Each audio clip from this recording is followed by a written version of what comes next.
Falls అలిగేషన్లు చేసినాడు సిద్ధార్థ రెడ్డి అని మాట్లాడుతున్నారు. ఫాల్స్ అలిగేషన్లు చేసింది సిద్ధార్థ రెడ్డి కాదు. ఫాల్స్ అలిగేషన్లు చేసి అధికారంలోకి వచ్చింది తెలుగుదేశం పార్టీ నాయకులు. ఇదే కర్నూలు టౌన్లో నారా లోకేష్ పాదయాత్రకు వచ్చినప్పుడు హఫీజ్ ఖాన్ 600 కోట్లు ఎత్తినాడు అని చెప్పి మీరు అలిగేషన్ చేసినారు.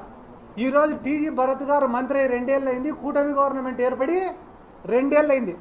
కనీసం 6 కోట్లన్నా రికవరీ చేసినారా?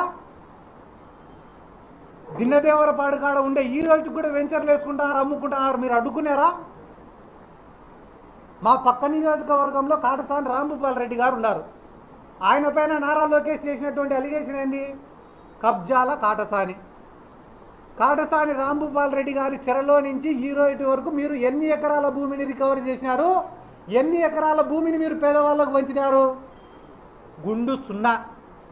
అంటే ఫేక్ అలిగేషన్లు చేసేది మీరేనా? అయిపోయిన తర్వాత ఆడ శ్రీశైలంకు పోయినారు. ఆడ ఉన్న శిల్పా చక్రపాణి రెడ్డికి ఒక పేరు పెట్టినారు. ఏమని? చీటింగ్ చక్రపాణి రెడ్డి అని పెట్టినారు.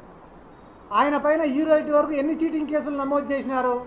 ఎన్ని 420 కేసులు నమోదు చేసినారు? చేయలేకపోయినారు. ఎందుకు చేయలేకపోయినారు?